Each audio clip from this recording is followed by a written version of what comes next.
Martino. Des fois, quand on se sent contrarié, ben c'est peut-être parce qu'il touche à quelque chose. Émotionnel ou rationnel. En accord ou à l'opposé. Les rencontres de l'heure. Alors, on est avec Joseph Facal. Joseph, tu veux revenir sur ces campements pro-palestiniens sur le campus de McGill.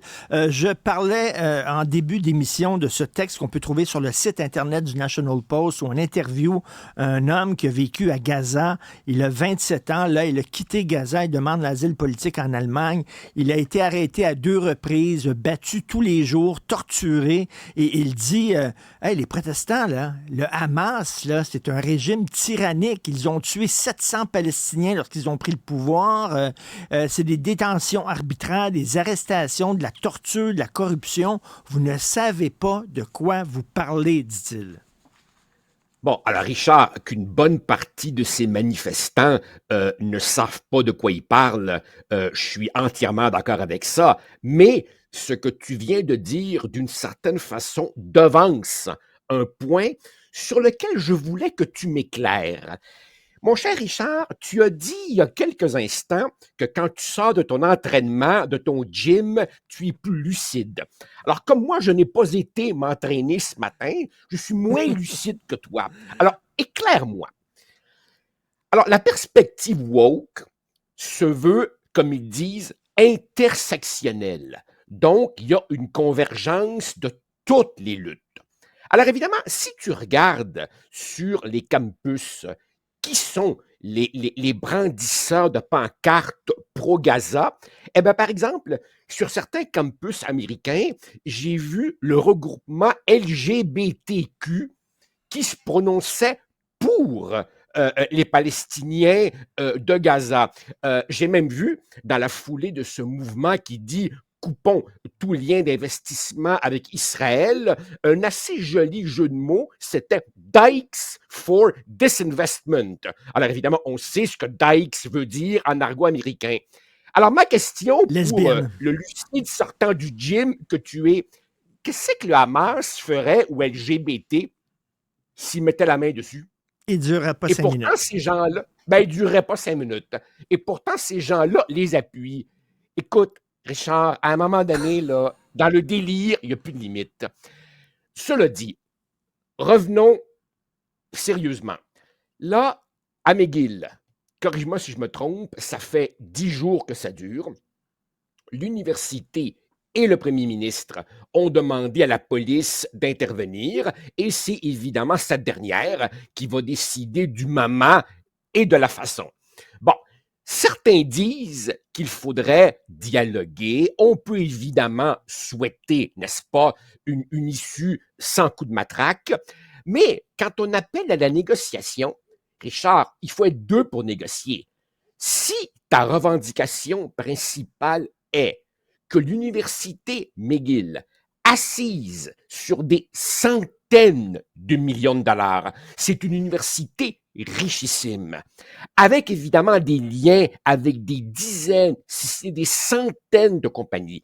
Si on pense une nanoseconde que McGill va couper tous ses liens d'affaires avec toutes les entreprises ayant un orteil en Israël, ça n'arrivera jamais. Comme on dit en espagnol, it's a non-starter si c'est ça ta position de négociation. Ça n'arrivera pas. Bon.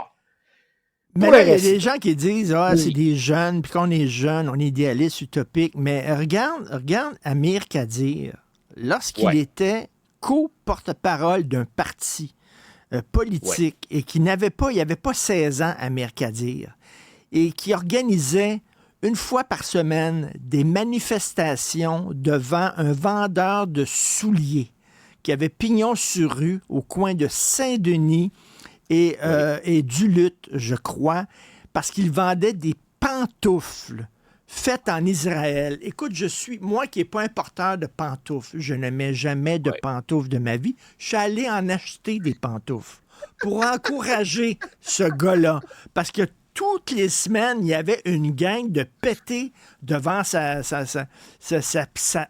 humble boutique. Et Amir Kadir faisait partie de là. Tu sais, je te dis, l'exemple venait d'en haut, là. Mais est-ce que ce n'est pas Monsieur Kadir qui, corrige-moi si je me trompe, reprenant une tradition, paraît-il, moyen-orientale, avait Blanchard garoché une pantoufle sur je ne sais trop quelle personnalité. Alors on peut comprendre qu'il aurait peut-être eu intérêt à soutenir ce vendeur de pantoufles, puisqu'il semblait en faire une consommation assez accélérée. Non, écoute, Richard, et puis ça me fait rire aussi, enfin rire pour ne pas pleurer, comment nos médias utilisent n'importe comment, à tort et à travers, le mot expert. Je te donne un exemple. Le premier ministre Legault dit faudrait que ça cesse à un moment donné, et une intervenante qualifiée d'experte par un média dit que le premier ministre se mêle de ce qui ne le regarde pas en termes de liberté d'expression. Alors j'essaie de voir qui est cette experte et je vois que c'est l'actuelle présidente de la Ligue des droits et libertés. Alors la Ligue des droits et libertés, qui est un organisme ultra-militant et d'un wokisme chimiquement pur, est présenté par nos médias comme des experts neutres et objectifs. Richard, c'est absolument n'importe quoi. Cela dit, j'ai décidé ce matin de te faire une belle surprise. OK. Ce matin, oui, je vais complimenter Justin Trudeau. Je vais complimenter Justin Trudeau. C'est quoi la date aujourd'hui, le 7 mai? On est le 7 mai, Okay. Il est 10h15. Je complimente Justin Trudeau qui, hier a recadré le sens du mot sioniste. Tu sais que toi et moi, on en a souvent parlé, quand l'antisémitisme veut se déguiser et passer pour bon chic, bon genre, on dit « moi, je ne suis pas un antisémite, je suis un antisioniste ». Eh bien, Justin Trudeau a rappelé que le sionisme, c'est simplement l'idée qu'il est légitime que les Juifs aient ce que la déclaration Balfour appelait un foyer national, qui aujourd'hui est devenu l'État d'Israël. Autrement dit, se dire sioniste, c'est reconnaître le droit aux Juifs d'avoir leur pays. Ça n'empêche pas de reconnaître les injustices subies par les Palestiniens, ça n'empêche pas d'être un partisan de la solution des deux États. Mais autrement dit, le premier ministre a dédiabolisé le mot sioniste et a recadré son sens exact. Je dois admettre que venant de sa part, ça m'a surpris et j'ai apprécié. Voilà. Oui, tout à fait. Tu fais bien de le souligner. OK, Joseph, je te nomme. Oui.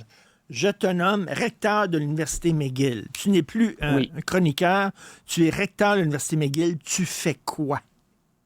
Je donnerais aux manifestants un délai. Je leur dirais, on veut que ça se passe bien. On vous donne, mettons, 72 heures, et sinon, on intervient. Comme ça s'est fait dans plusieurs universités américaines. Évidemment, je serais tout à fait disposé à m'asseoir avec eux et voir c'est quoi leur demande. Mais si leur demande, c'est par exemple le désinvestissement avec Israël, non.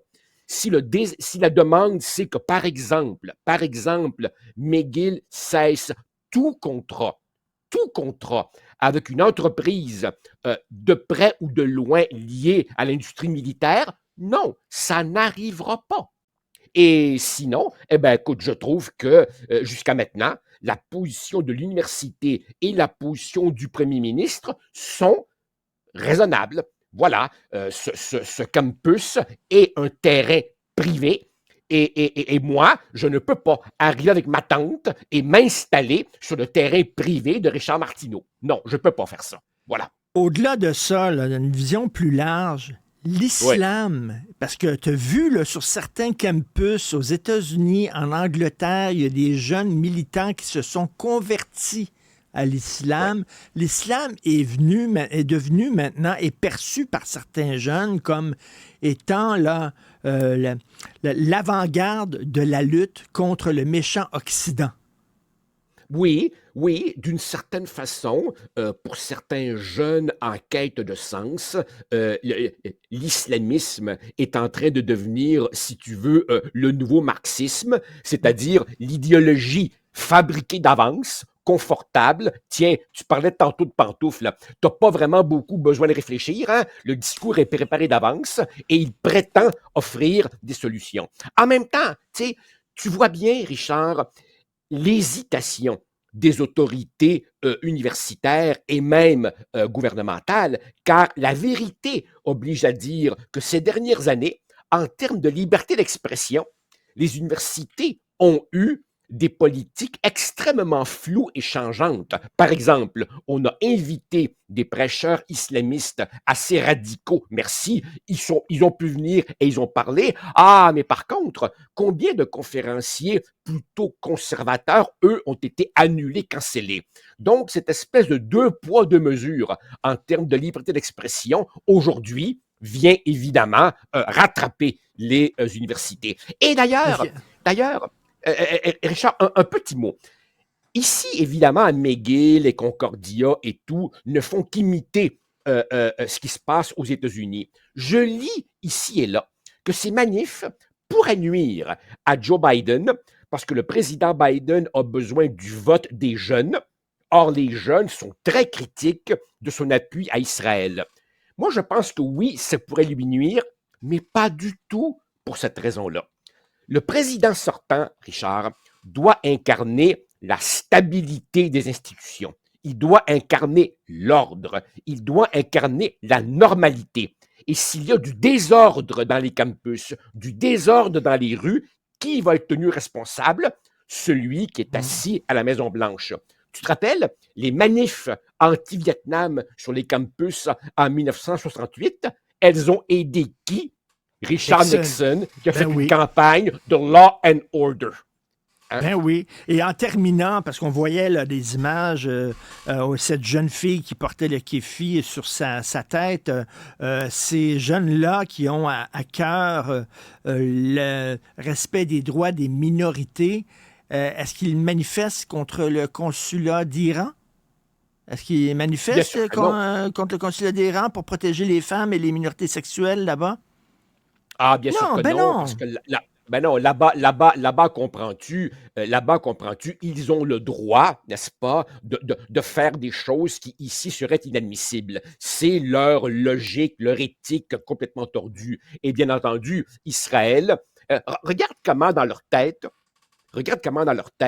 la représentation d'Israël a changé. Israël n'est plus le petit pays opprimé, entouré d'ennemis qui veulent le rejeter à la mer. Israël est devenu la tête de pont, la pointe avancée de l'Occident au Moyen-Orient. Enfin. Écoute, c'est vraiment Notre époque marche sur la tête, Richard. Ben oui, Queer for Gaza, je le dis, c'est comme Chickens for PFK. C'est exactement la même chose. Merci, Joseph Facal. À demain. Au plaisir. Ça marche. Salut.